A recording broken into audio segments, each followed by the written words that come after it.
Great. So I think we can start. I see that people are still joining. Maybe we wait a few seconds and then jump right in, not to lose any precious time from our great speakers. So it's 2:02. People are still joining, and I'll just start the introduction in the meantime. So good afternoon. Thank you everyone for joining, and welcome to today's very exciting ProTerra webinar on the EUDR, which is a hot topic nowadays. My name is Amisha van Manen. I'm the Managing Director of the ProTerraFoundation. And the next hour, we will be talking about how the supply chain is affected by the EUDR. And we will have speakers covering the entire supply chain, sharing their experiences with us today on current and potential challenges and great benefits this regulation can all bring us. Before we jump into the content, a very brief introduction on who we are for those that are not familiar with the ProTerraFoundation. So we are a Dutch foundation working together with the supply chain to achieve more sustainable supply chains. We promote sustainability on all the levels, and we are actually mainly known for the ProTerra standard, which is a sustainability standard, a global multi-crop scheme, non-GMO that covers all crucial areas of the responsible supply chains. EUDR, as said, very relevant, going to affect us all after January 2025. For you that use and are aware of the ProTerra standard, just a quick information. So we are in the middle of the revision with the current version of the standard, and we will be issuing end of this year the version 5 of the ProTerra standard, which we have also internally benchmarked against the current version and interpretations of the EUDR. We have also taken, of course, into consideration changes, new challenges, and the wording to be as supportive and compliant as possible, and to help our stakeholders also in the future to prepare and use the ProTerra standard also for the upcoming legislative changes as an internal tool, and to minimize the risk and to make them supply chains more transparent.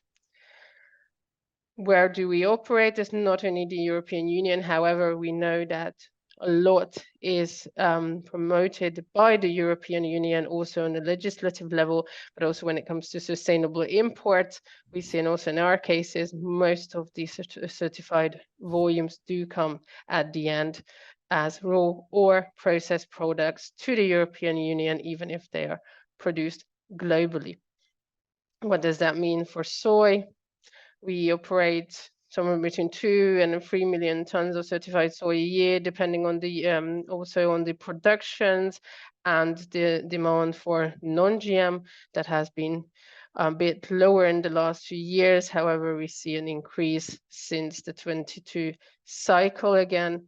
I'm curious to see what will happen next year. The sowing in Brazil is ongoing. Sugarcane, a very important crop in the last few years, growing in very steadily, mainly due to the beverage and food industry demand for socially and environmentally sustainable sugar cane production as well. And when we talk about deforestation, land use change, we cannot forget the emissions topics, which is also very important, not only in the EUDR, but also in other upcoming legislative changes and updates, because it is also important to mention that even if we are today focusing on the EUDR is a part of an extensive package that covers due diligence, human rights, deforestation. What we see as 3 main elements and also common elements in the entire package, no matter if we look at CS-DDD, EUDR, or others, we see that main elements are biodiversity, so maintaining the valuable ecosystems, transparency and traceability in supply chains, and legal production, so legality. And let's jump then into today's topic. What is the EUDR? Very briefly, it requires that any operator or trader who places commodities like soy, beef, palm oil, wood, cocoa, coffee, rubber, or derived products on the EU market or exports from it must be able to prove that the products do not originate from recently deforested land, nor have they contributed to forest degradation. So collaboration will be key in this process, in the preparation, and sustainable standards, such as the ProTerra one, will play also an important role in the preparation. They have the experience on how to deal with segregated supply chains as well. In this webinar, we will discuss upcoming challenges, what this means for the actors, for the producing countries, and how we can work better together to achieve compliance. Before we jump into the content and the presentations, just a few logistics of the webinar. So you have all been put on mute to avoid any background noises disturbing the presentations. The webinar will be recorded, and also the recording and the presentations will be shared after with the participants and the registered participants, so that everyone can have a look, even if they couldn't participate today. And please do not hesitate to share your questions and ideas. You can do that using the chat function during the webinar, and we will have a time slot for Q&A at the end. Thank you. That was from my side. Don't want to keep up any speaker anymore. So we will start with Hannah Beland. She is an expert on global agriculture commodities. She is an advisor in the Commission and also a facilitator in the public-private task force of the International Coffee Organization. She will start with her presentation, and then we will jump to ISIL, who is the standard of the standards. Leslie is an associate manager for policy and engagement. And then David from ProTerra will continue, and we'll talk more about how we can create incentives for the change. And finally, not least, Juliana will show us some practical issues on the ground and what challenges they are facing and how they can implement, and what potential and what future developments have to be made in order to be compliant in producing countries. So let's start right away, because the time is never on our side. So Hannelore, the word is yours. Thank you very much. Can you hear me? Yes, I've had some problems with my microphone. That's why I ask. So please give me a sign if you can't hear me. I would like to thank you, Inés, for the invitation to speak today. It's the first time I'm in your community, and it sounds really, really interesting. I'm also happy that I can participate and listen to all the other speakers and to the participants in this community. Thank you. Again, I would like to stress that I'm not speaking for the EU. Yeah, I work with the EU as an advisor. I'm not speaking for the EU. I think it's important for the interpretation you give to my words. I'm also very much focused on the coffee sector today, although I work on all global commodities. So therefore, my presentation will be illustrated with coffee. From experience, I know that a lot of the EUDR topics, also the political developments, apply as much to coffee as to the other commodities, and that they're very similar, the comments and the evolutions. Thank you. I will try to address 3 topics, very short, because I cannot come just to the political issues directly. So I would like to stress again the spirit of the legislation, the first point. Secondly, I will talk about the timeline and the next steps. And then thirdly, about what is happening now, operationally and politically. The situation is very fluid. Yeah, so it's difficult to write that down too explicitly, but I will touch it in that way. Let's first have a look at the spirit of the legislation. I think what you see in the middle of this slide is the most important. The EU didn't mean with this EUDR regulation, legislation, it's the highest level of regulations that you can have in the EU. It didn't mean to it's not meant as the effort of EU to stop deforestation. EU has been doing and will be doing a lot on dialogues on deforestation, on mitigation with countries and communities in the field, and will continue to do that and will scale that up. On top of that, the EU find by research that a lot of the commodities that we consume cause deforestation. So if we really want to walk our talk and enable producing countries to really have a system change, that also the export to the EU should change. So it's an additional layer. It's not the only thing, because I hear a lot of comments, but do you really think that this will stop deforestation? No, it has to be a change maker, but it doesn't change all the other efforts that the EU is doing. On the contrary, and I don't judge whether they're good or bad, but on the contrary, they will be scaled up as well. So that's, I think, very important to know that it's not meant to, that this, it's not the, we don't want to create the illusion that this would stop deforestation on sich, but it contributes to stopping the consumption so that producing countries can walk the talk of deforestation, so that it's not two standards. Secondly, the idea was to create a level playing field. I'm here in the midst of certifiers, but the idea was like some stakeholders, private stakeholders or marketers do a lot of effort and invest a lot in deforestation-free products and are not rewarded for that. They have more costs, but they are hardly rewarded in the market. At the same time, there's also some certification that didn't always walk their talk when it came to deforestation. So it was really the idea to create a level playing field. Whether that worked out or not is another question. And a last one that I want to say is that it was not just for climate change, to stop climate change. Obviously, that was the most urgent one that has been identified by the EU. That would be the most urgent reason to really stop the production, the import and the consumption of products linked with deforestation. It was also biodiversity. If you think of these elements as a basic spirit of the legislation, you can imagine what came out. A lot has not only been determined by these technical issues, but also by the Green Deal that had not been translated in many legislations yet. So there was an urge to really translate the Green Deal, and there's elections in 2024.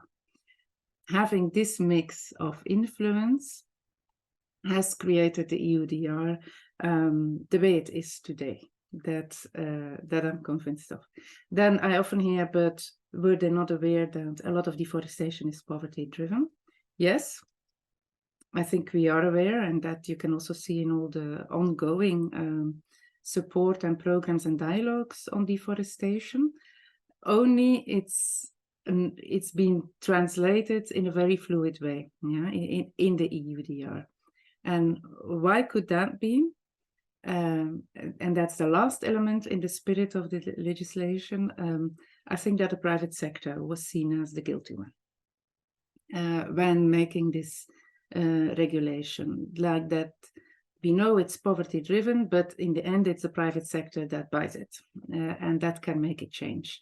And I think by some parties in the European Parliament, this has been driving them forward a lot, the fact that they could blame the private sector. In reality, it's obviously not just the private sector, it's a very complex issue.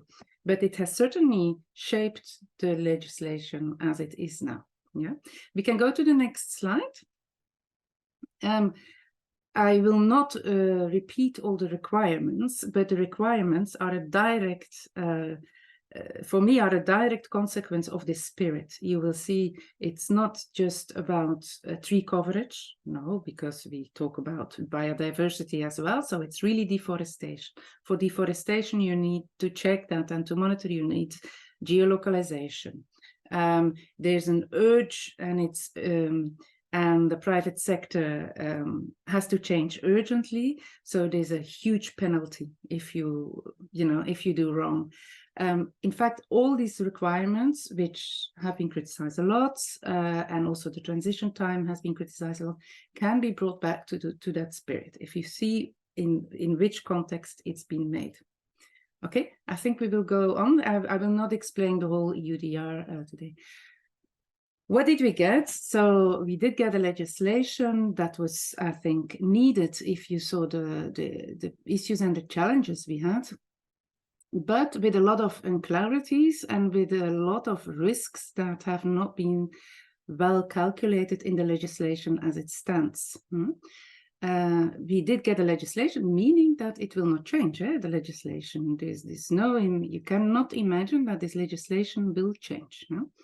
But a lot of unclarities remain. I've called some there that come from the sector. It's not, I think, now the moment to look into each of them. Not all have been responded to or in a very vague way. And there's also high risk, especially for smallholders, especially for unorganized smallholders in unorganized value chains, in high-risk areas. There's a risk that traders, for some of the commodities, in fact, for most of the commodities, avoid them. Sometimes it can consider a whole country. Sometimes it's a lot of individual smallholders that are not organized that can be avoided because traders can find the product elsewhere with less costs and less risks. And of course, countries and traders can also decide to sell to other trade blocks. So there is a risk for some commodities that the prices will increase in times of high inflation. Yeah, so that the food or commodity price will increase. I think it's important to see that these risks are there and that they're not invented. Yeah. We will discuss that later again. Next slide. We go now, well, what was the timeline? Yes, so I don't say where it comes from, but there was a lot of talk since 2016, and then since November 2021, it went fast. That's the first Commission proposal. It went fast, and it came as a surprise to many.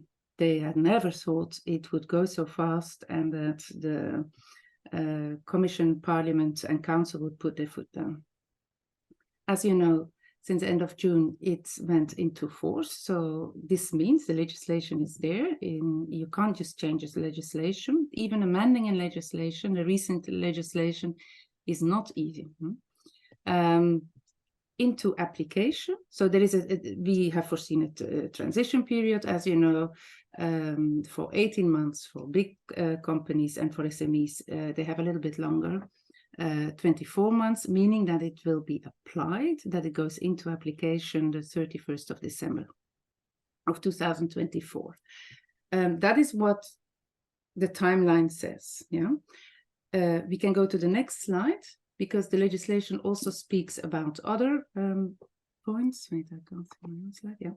So what is indicated for the rest, what would happen, is that there would be a benchmarking. A benchmarking is a risk indication for each country for deforestation. It's a total risk for all the 7 commodities included in the legislation, and it would be yearly updated.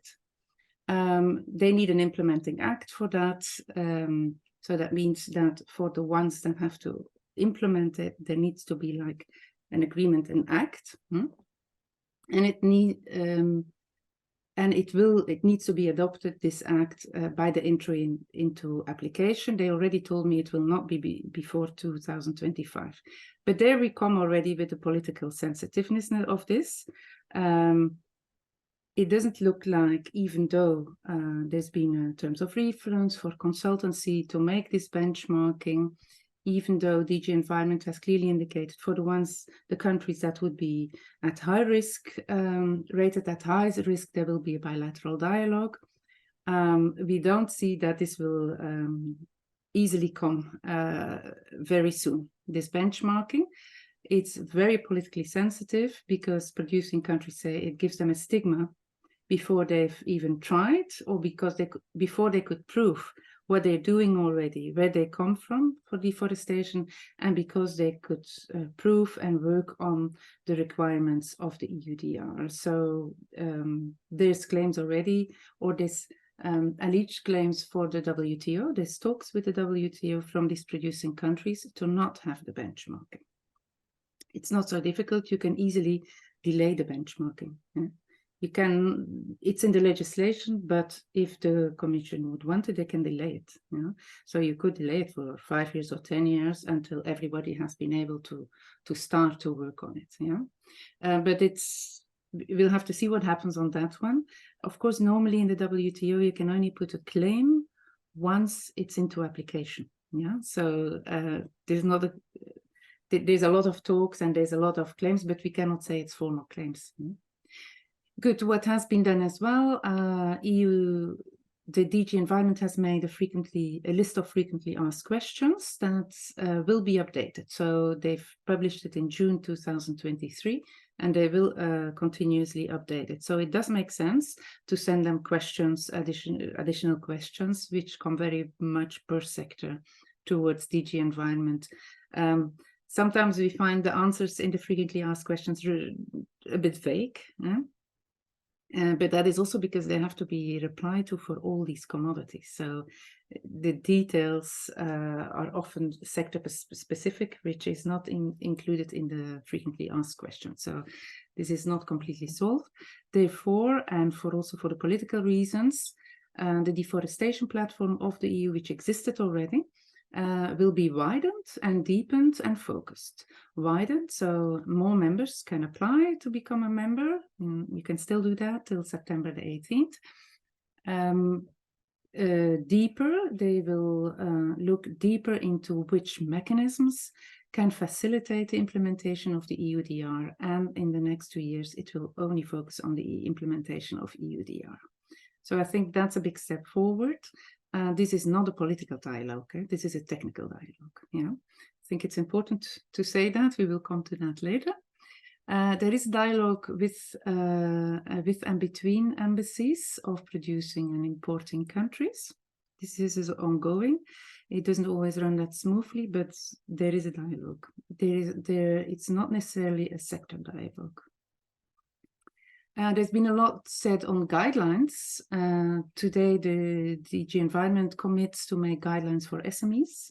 There's no date on that. For implementation in fragile states. And that will be very similar as the guidelines of the timber regulation for conflict areas. So they have made guidelines for that already, and it will be similar.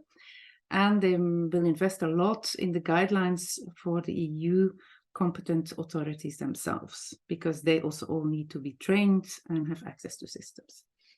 They're setting up an information system. They have started with that. So they need to develop IT and implementing acts. So that's a lot of work still. We will go into it a little bit further. It's very important to know that they will not certify traceability systems. So the only commitment that DG Environment makes is that they will list like good practices, a repertoire of good practices for traceability by the end of 2023. But they will not certify. So the issue is you have to be credible. You have to make sure that you can prove that the way you've made your geolocalizations, you check them against the deforestation is credible. You have to prove that the way you assess the risk and the data you used and the contacts you had to assess the risk is credible. EU DG Environment is also promising to make reviews. It's in the legislation, so they have to do that. And the first review is already in 2024. They might include other wooded land, to which, by the way, some of the commodities might shift because they cannot produce on some deforested land. And a second review is foreseen for 2025, so that's 2 years after entry into force, to include other ecosystems and products, and financial institutions and their investments. And then finally, the impact on smallholders would be assessed in 2028. We will comment on that. We can go to the next slide, please. Apologies, I have to jump in between. We're running out of time. You also included a lot on support to producing countries. This is Hannelore, happening, can you but hear me? it's very clear that it will not be enough what the EU can provide on themselves. It's also not like that there's a lot of completely new big programs. So it comes from the existing commodity programs. So, for example, there's a lot of bilateral programs in coffee-producing countries where the deforestation Hannelore, can you hear me? and Apologies, traceability can be I have to jump in between okay, because I'll be we're very short. We can running go out to the of next time. one. They're also working on leverages of funds via climate funding. So the EU is trying to find ways out there as well. And there's a Team Europe initiative led by GIZ. Please go to the next slide. The EU information system is being set up. And reminder, there's two parts. There's an information system to register the due diligence statements. Yeah, so that's the easy part, and they're working on that, and they're doing pilots on that in autumn already. And there will be a second part, which is not started yet, and which is a very more difficult one. It's a part in which they will also have traceability information for this for the plots with these 7 commodities or products. And the deforestation and the deforestation mapping, so that they can do their own risk analysis to check the information or to do risk analysis. This has not started yet. And then we go further. You can skip that. So that says this whole EU information system is a key in the implementation to register your due diligence statements, but also to check your data that you implement. Yeah, as you see, up till now, they're only talking about getting this registration system in place. There's nothing yet about checking the risks, and that will lead us to the last points. Please, you can go further. What is happening now? Yeah, we see that. So a conclusion is certainly that the rush to contribute to stopping climate change or to minimizing climate change and the elections in the EU and of the Commission and the Parliament won from a reality check. And so there's been a high pressure. And it also won from integrating much more what is done already by countries, by producing countries, which is politically a difficult one. They feel, of course, like having not looked what we have been doing. It really influences international relations of the EU and of the Commission in particular. What we see is that several aspects point towards a smoother transition process, so that it will not be an abrupt one, but it's not formalized. They cannot say that, they cannot write that down, and so it remains, of course, a big factor of insecurity for traders. Yeah, which I think is very much undermining, but it is looking as it will be smoother and a more gradual evolution. EU might not be ready. Yeah, there's really a time constraint to get everything ready, to get their information systems ready, and to get all the competent authorities trained and on the same line. They are working on it, but the time is also very short for EU. The readiness or the lack of readiness, the risks, the costs, and the threats for smallholders in producing countries is being very, very clearly communicated now by some studies and by some countries. There is a risk for a sharp increase of prices, and this weighs heavier in times of inflation. So this is mentioned now in discussions of the Parliament. Another point is that it was assumed that traders would quickly install traceability systems, which some are doing, and that's great, of course. It increases transparency. But it's not been thought of that for smallholders. It could be better, to have also access to this information and to analyze the information, and that it could even be better if it would be part of management systems of smallholders and farms, so that they can also use the information for other goals that they want to. yes, the bilateral discussions between the EU and producing countries, sometimes you can follow them, sometimes it's been in the press or in social media, and you will see that they systematically focus on illegal deforestation and on rainforest. So not so much on the total concept of deforestation and not just of rainforest. So that might say that, in fact, there is a priority set, you know, for illegal deforestation and rainforest, and that's great that that becomes really, you know, a high priority, which, you know, wasn't such a high priority before. So this legislation helps for that, but it also means that they might leave some margin and slower and less abrupt implementation for products, you know, for legal deforestation, linked with legal deforestation and from not rainforest areas. There's now also lobby from NGOs who have first lobbied, of course, in favor of the deforestation legislation, that the impact review on smallholders should be sooner than in 2028. So these are formal letters to the leaders. Now, if you see this so these are facts, and if you see that in the context of there's a very pressuring high-level formal communication and letters by producing countries to EU leaders, and that's really to the President of the Council, to the President of the Commission, to the Commissioner of DG Environment, to the President of the EU Parliament. That is the highest level, joint letters from there. And there's also a context, of course, within the EU, the validation of the strategies linked to the EU Green Deal, for example, the nature restoration, but there's others as well. It's not been so easy to get them validated in the EU Parliament, and it continues to be difficult. You will also see von der Leyen never gives interviews on it. So that's the President of the Commission never gives interviews on it. So they struggle internally in the EU to get them well validated because of the impact on economy, on food security, and on farmers.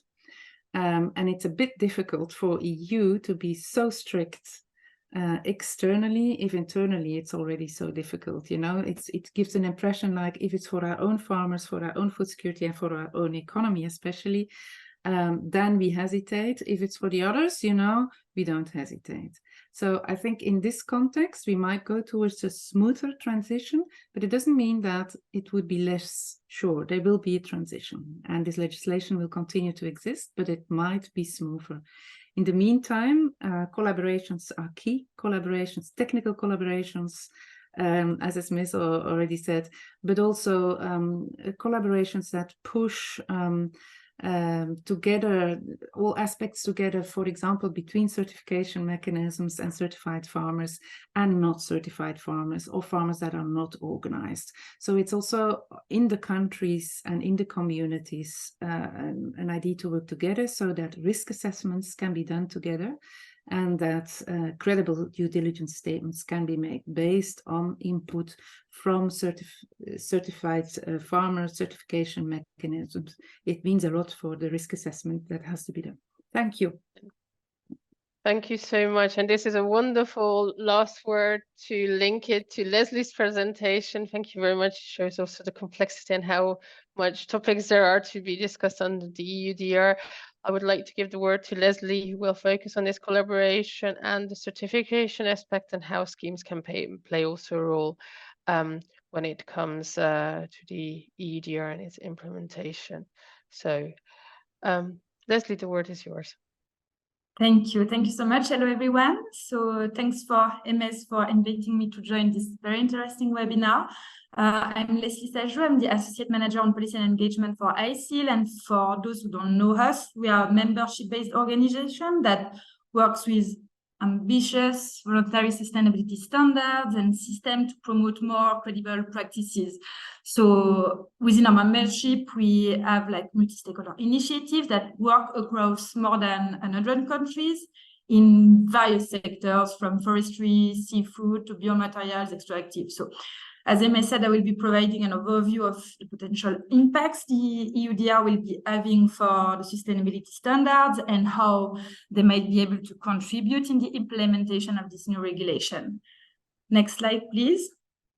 So at ICIL, what we have heard from our interaction with our members and connecting with some companies and business organizations in terms of implementing the EUDR, like there are some technical challenges, traceability, transparency, collection of data challenges that will emerge with a certain need for more technology, more skills that might not be readily available in all countries, especially in developing countries. And a big criticism that has arisen since the beginning of the talks on EUDR was this lack of smallholder inclusion in the policymaking process. And this challenge will be put in place processes to make sure that their voices and concerns are better heard and taken into account into the implementation phase. Finally, we also heard about a risk that the companies simply decide to move their production to countries identified at low or standard risk level and leaving already very fragile regions and smallholder producers with less market, less export opportunities. So how the Commission will mitigate this risk in the implementation process, we have obviously not a clear answer yet. Next slide, please. So there are several opportunities for the sustainability systems to support a more coherent and inclusive implementation of the EUDR. First, they can support in setting more ambitious definition of deforestation-free with more robust cut-off dates and concepts like high conservation value, our carbon stock, free, prior, and informed consent. They can assist in collecting and providing some of the verified information that are needed in the due diligence risk assessment process. And finally, they can also be seen as a tool in the risk mitigation step of this due diligence regulation. So providing a framework for engaging with and supporting the producers, particularly the smallholders and other actors in the supply chains. They can also be a mechanism and strategy to go beyond this minimum compliance criteria to deliver additional benefits and outcomes. Next slide. So some additional consideration for you to keep in mind when we talk about the potential role of sustainability standards in the EUDR is that the sustainability system are a tool to support the implementation, but they cannot replace the company due diligence requirement. We are not a green lane for compliance. And a clear difference should be made between the credible systems and the others. So, and I'll talk a little bit about the credibility aspects of that. So there should be very much like clear credibility criteria to support the implementation process.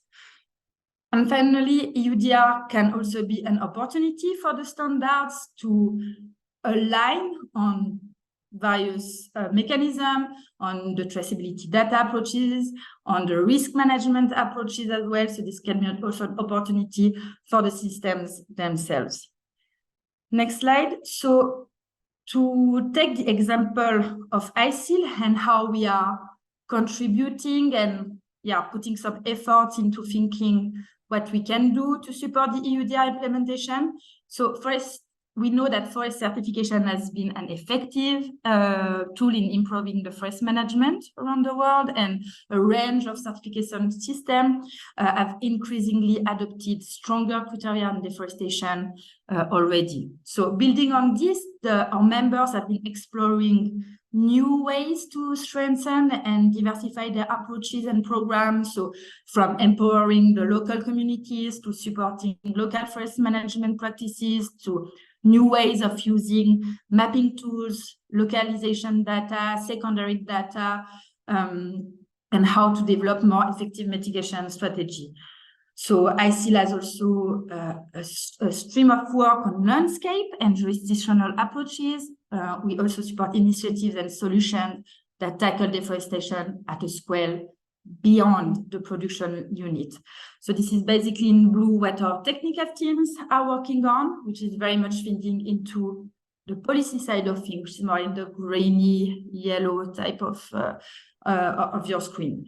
So from a policy perspective, We have an ongoing members coordination group that meet every 6 weeks to share their views, their challenges, progress regarding the EUDR implementation.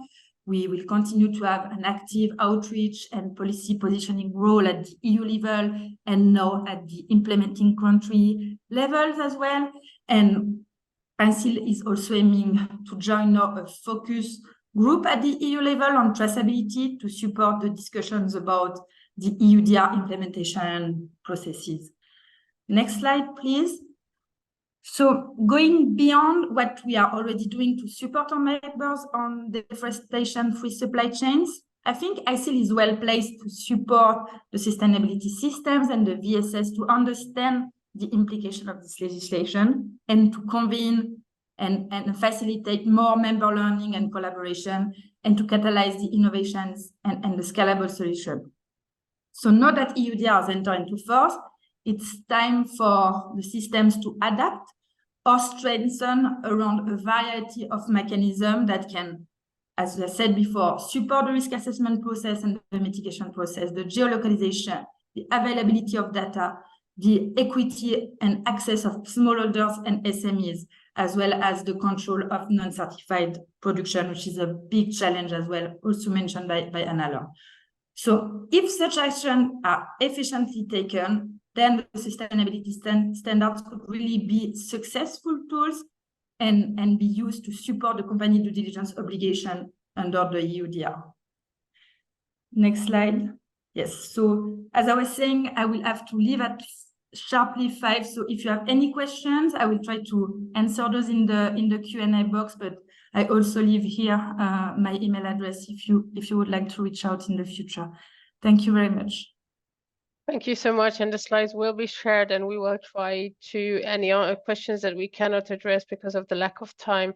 We will reach out to you that are. So please continue sending your questions, and we'll make sure that these questions get answered. And now I would like to continue with the presentation of David, who works for ProTerra. Great, thanks, Amicia. And I will try to speed up my presentation a bit, so we hopefully have a bit of time for Q&A as well. So I was asked to talk about how the EUDR can be linked to positive incentives and positive outcomes. And I think that's something we obviously think about a lot at ProForest. We are a global organization that works both with companies, with collaborations and industry standards such as ProTerra, and we also work directly in landscape and jurisdictions where commodities are produced. So we really have quite a 360 view of how commodity supply chains work. And it's important to stress that my brief presentation here will not necessarily focus on soy, but I think a lot of the insights really replicate across all these commodities. And so I think the first thing that perhaps we want to stress here is to bring the EUDR in perspective. And I think Hannelore has already kind of stressed this at the beginning of her presentation, but I think it's important to stress that for a number of reasons and challenges, EUDR implementation in itself will not stop global deforestation. Now, that is a pretty important thing to keep in front of everybody who's looking and has legal obligations around that, because really what it means is that we need to think about how EUDR fits together with other policies and can be integrated in a broader trajectory towards DCF commodities at a global level. And so what that means, and I think this has also shined through in what Leslie was saying, is that we need to build EUDR implementation on top of best practices, not instead of. And this is really something we need to, again, have more emphasis on. And we as ProForest are also very much focused on what EUDR does not cover and how we're going to deal with that, how we're going to make sure that companies keep their foot on the pedal on all these other issues, rather than only focusing on EUDR compliance. And so what that means is that we are focused on driving improvements at 3 levels, and this essentially follows a lot of the international best practice around DCF commitment setting and actions that have been established in the Accountability Framework Initiative, and where ProForest and other organizations have been working on and kind of doing the practical work for many years. And so this relates to controlling volumes in which EUDR certification systems are critical. It relates to your supplier engagement, and it leads to engagement at the sourcing area or landscape level action and investment. Now, to move on, I think what I wanted to stress is that there's a range of challenges that I will briefly unpack, but I will go over this quickly because both Hannelore and Leslie have talked a bit about these. But I think the important thing to stress here is that these are challenges for the EUDR to unlock EUDR compliance, but also they're challenges for achieving deforestation and conversion-free commodities over time. The first challenge around traceability and monitoring is what most people are currently looking at, right? So EUDR is at the same time a very broad regulation with some vague areas, but it also gets very specific about certain things.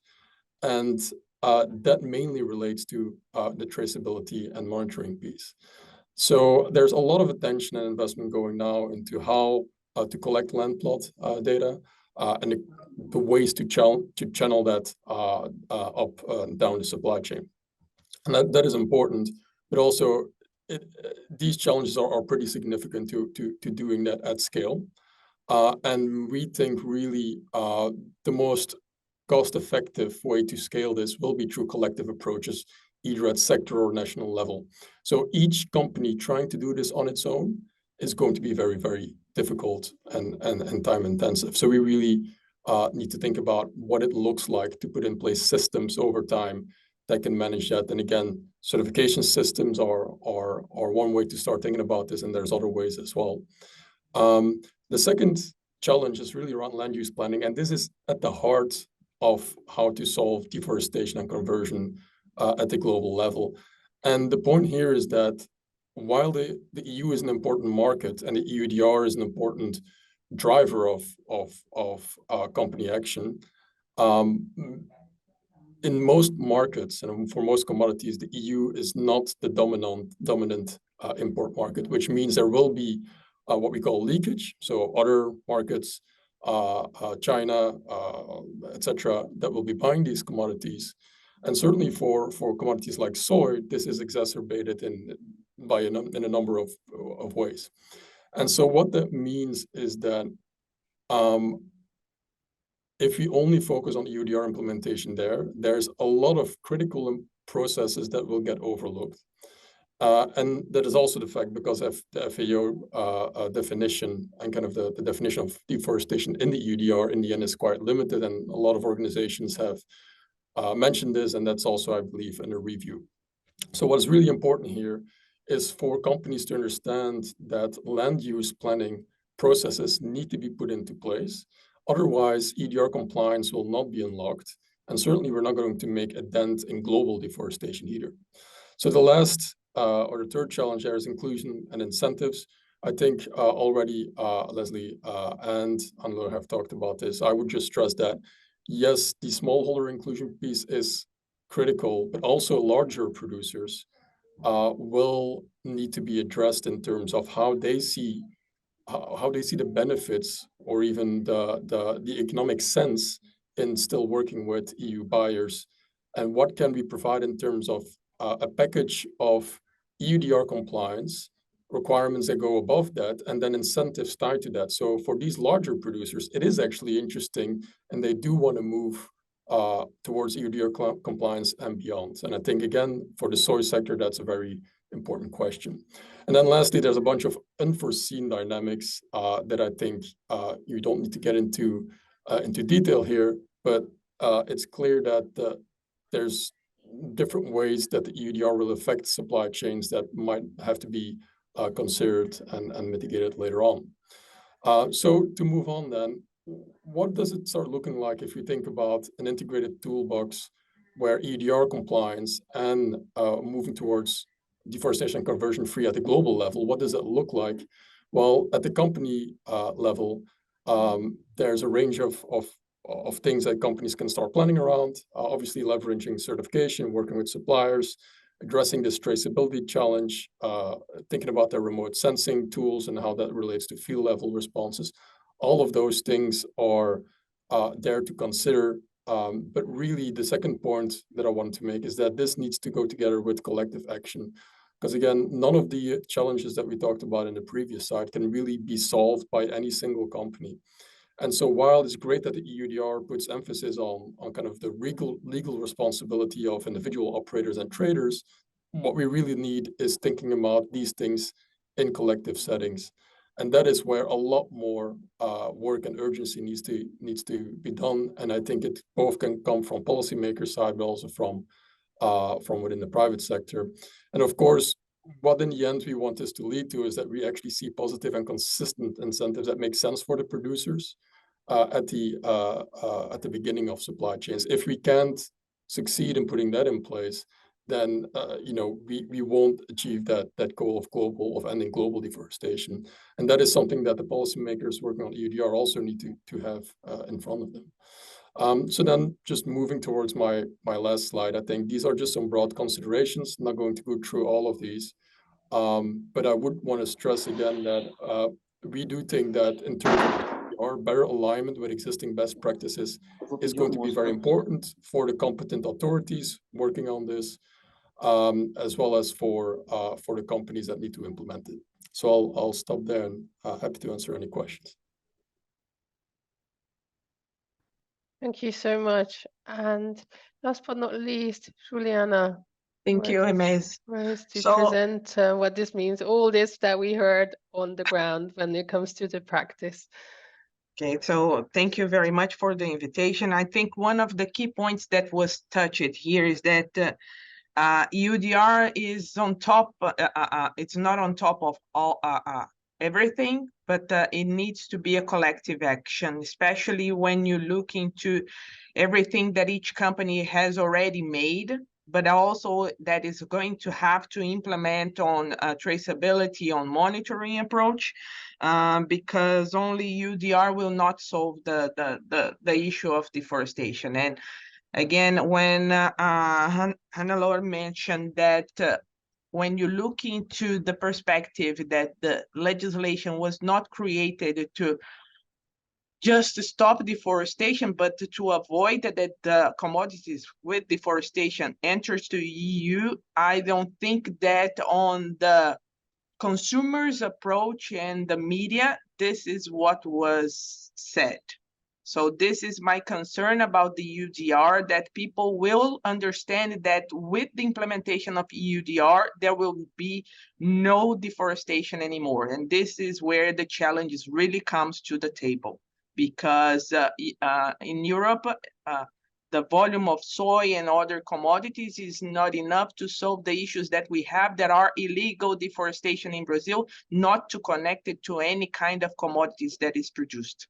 So what I'm going to mention here is what AMAGGI has already done over the many years before that allows us to say that we are able to deliver what EUDR mentions, but there are still some challenges that we have to understand, especially some clarity from EUDR and guidance that we don't have yet.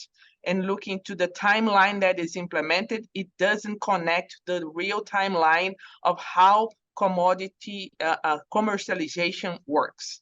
So this is the point. So we launched our ESG goals. I'm not going to enter into that because it's we have a lack of time here. Can you go to the next slide, please? We have our own commitment of zero deforestation, zero conversion for our own farms since 2008 and in our supply chain until 2025. And we have been working a lot on monitoring and traceability. Go to the next slide, MS, please. This is our timeline. Our main commitment is by 2022 have 100% of traceability of our direct suppliers, which we have achieved. The last week we launched the 5th version of our progress report, audit by third party, guaranteeing that we have full traceability of our direct suppliers in this entire Brazil. But we also want to achieve 100% of this monitor to indirect suppliers and direct suppliers in all the biomes and regions that we operate. So this also includes Argentina and Paraguay, where we are going to have a full traceable supply chain. But next slide, please, Ms. These are some of the results and indicators that you can find in our progress report. So we are on track of all the commitments that we have done and all the timelines that we have presented.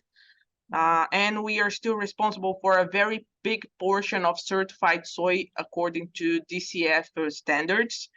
In our own production, all of our farms are certified, but in our supply chain as well. Next slide, please. So just to give an overview on how to implement EUDR, we need monitoring.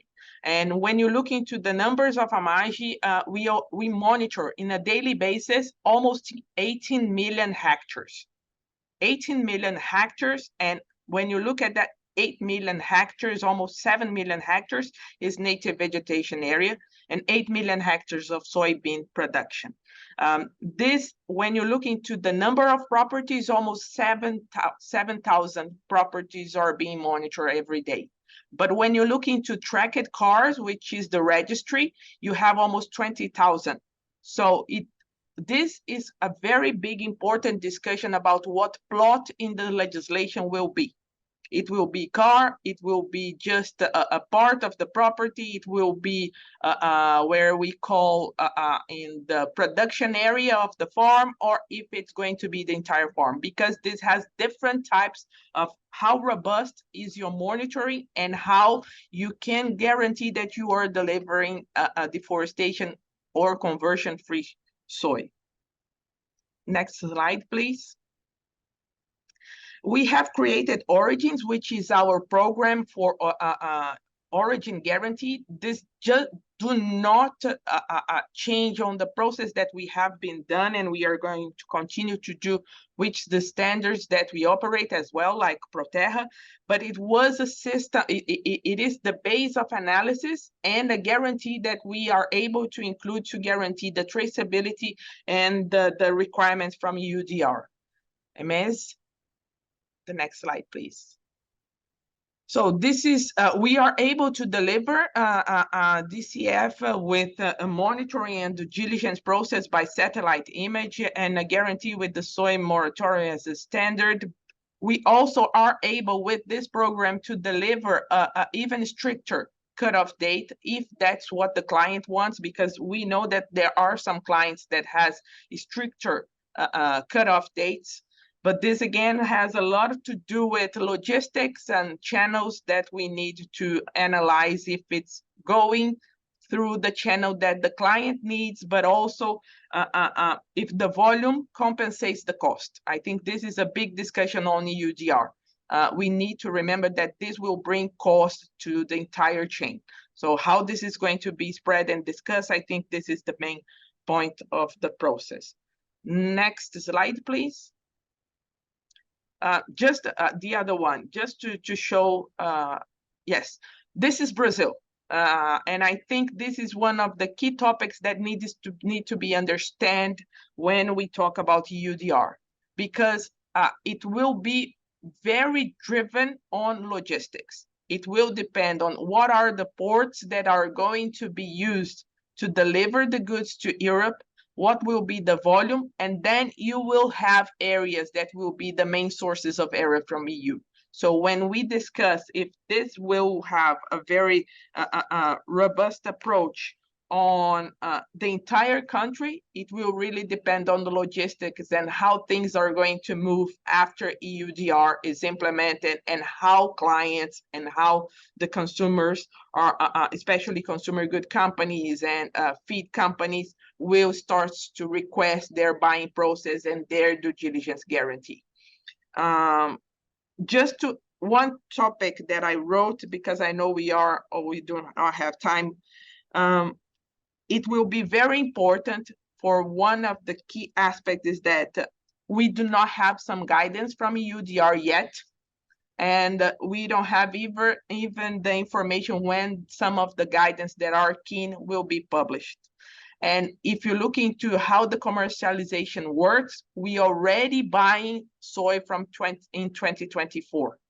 So this will change a lot on the process. So depending on how the guidance is, this will be a key challenge to Europe on how to receive the soybeans according to EUDR. So these are one of the topics that I think needs to be discussed, because we need the guidance as fast as possible. Otherwise, this can mean some challenges that I don't know how to fix, at least in the first year of implementation of EUDR.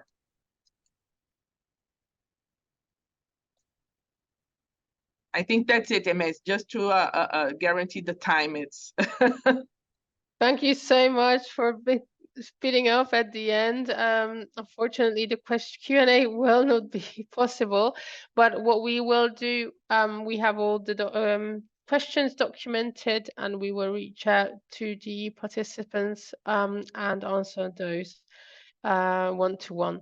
So sorry for that, but this is also shows how complex this issue is, and that we could create a webinar of 5 hours. It still would be challenging and interesting, and debating on the different challenges, questions, and unclarities, and also the opportunities that this will bring along.